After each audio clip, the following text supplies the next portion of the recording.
The women did not get much time last night.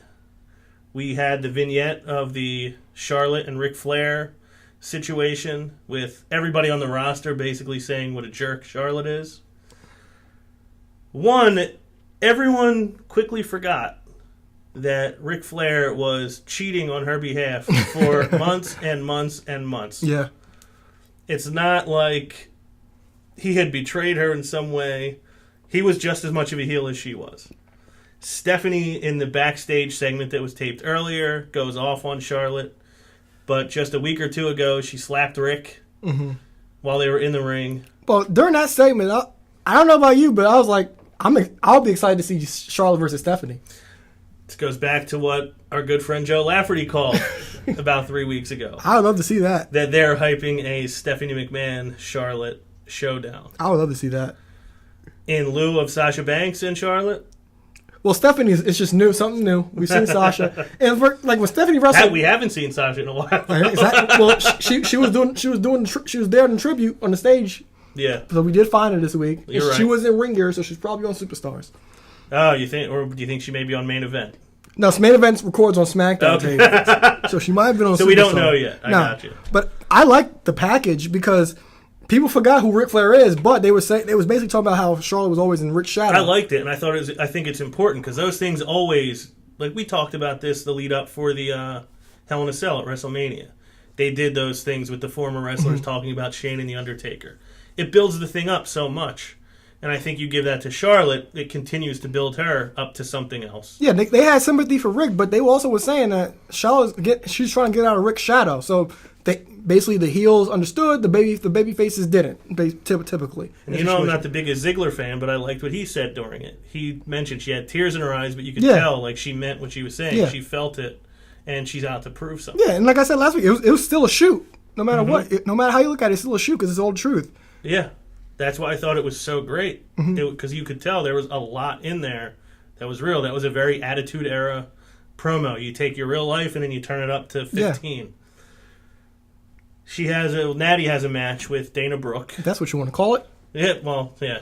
She had an appearance with Dana Brooke. This segment's longer than that match. Yeah, the match was 45 seconds long? Probably. Another stupid distraction finish. At least it wasn't a roll-up off a distraction. It was a finisher. A Michinoku version of the Michinoku driver. Yeah. See, I don't think that's a Michinoku driver, though. It's not a Death Valley driver. It's a combination of a Michinoku driver. Because she did it forever in NXT, and I never remember anybody landing anyway but flat on their back when she did it in NXT. Last night it did look like, I thought she botched it a little bit, but maybe they tweaked it, or maybe that's how it's supposed to look. Speaking of botching, how do you think she's been so far in WWE, Dana Brooke? A little sloppy. I feel like she looks. We talked about Baron Corbin, how he looks like he fits better on the main roster. I feel like she looked great in NXT. I feel like they should have let her do a few NXT shows before bringing her up. Yeah. Because she didn't work for how long, and now you got her on the main roster. I feel like she looks like she's rushing, and she not nervous, but she's just not clean. Yeah. And there's a lot of times I've noticed it. Even whether she's on offense or somebody's putting offense on her, it just doesn't quite look right. So I think she looked better in NXT than she looks now. And her strength was on being on the microphone. And she hasn't been doing it lately. I don't agree with that. No? I feel like I haven't really heard her much. I don't agree with her voice on the her voice on the mic. See, but you're supposed to not like her. And she does a very good job of making you dislike her. Yeah, well, I feel the same way you did. Like, that injury at TakeOver Respect against Asuka, it took, that's a lot. She lost a lot of time. That was in October. She just got back in the ring probably a month or two ago. And she was still relatively new. Yeah, she was still new at the time.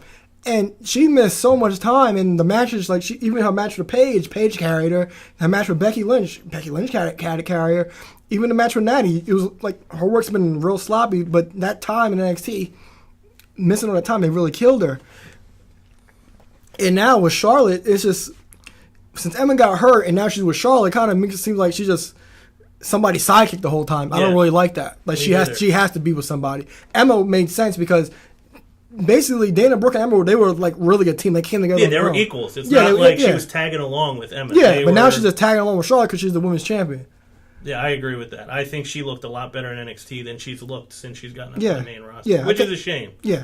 Because it's not all her fault, and I'm sure a little extra work wouldn't have hurt her before they brought her up. Yeah, and now and she's getting exposed a little bit, which is unfortunate. Yeah, and she was supposed to be with Emma at the time, so her and Emma, they have the chemistry. So I'm pretty sure they would have been in tag matches because we had Becky come down on Raw last night, so I'm pretty sure that was supposed to be Emma's spot as well, even before the injury. So Emma was basically there to protect her, and Dana could have been very protected in those tag matches. Yes. Becky comes out, makes the save with Natty, so Becky's still in the picture with Charlotte. Do we ever see Sasha Banks on Raw again? Well, she's clear from that concussion. So. But I mean, she said that she said, as we mentioned in her interview on that's WWE.com. That's in July. We got to see her. You'd think. I'm just hoping, I think this tag match is going to be a thing at Money in the Bank. Sure, I don't think Charlotte may even defend the title at Money in the Bank. And I just want Sasha to come down and just destroy them. All four of them. That would be the way to do it. Yeah. It'd be a mistake not to do it. Yeah, because I mentioned it a few weeks ago. Have Sasha just destroy everybody. I think that's the best thing that they could do. Especially you've had her off TV for so long, and you'd think WWE would know this better than anyone because they always kind of talk down to the NXT audience. Mm-hmm. Oh, well, that's a certain type of fan. We can't do what we do on NXT on Raw because you're a certain type of fan. But then when NXT talent comes to Raw, they treat it as if everybody knows who they are from NXT, and it's not true. And they tell us that, but then they forget, or they just don't care enough. But she's somebody who would benefit from getting to do the stuff she did in NXT on the main roster. Yeah. Not just assume everybody knows what she did in NXT. Yeah. She was the boss at NXT because she earned it. Mm-hmm. Now it's like she just came up there, and it's now just like something she calls herself. Yeah, she cries every time you see her. That's what you see. Yeah, I'm ready for them to let her show who she is, what she's about. Yeah, because they don't know. I know Hunter knows. First name basis. I know Hunter knows. If anybody would be, it would be him. I know Hunter knows, but it's all about Vince because he probably has arguably, probably the greatest, the woman that can go down as the best women's wrestler of all time as the total package. And you have to let her do these things because when it's all said and done, she's not going to be remembered for her NXT stuff. The NXT stuff is kind of like the indie stuff. It will be known as indie stuff. She's going to be remembered. Yeah, she has like a cult following because of what she did at NXT. Yeah, she's going to be remembered from her WWE stuff. And that's what's going to make or break her. Because we know what she can do. We saw it for years. But now it's up to WWE to let her branch out and be the boss.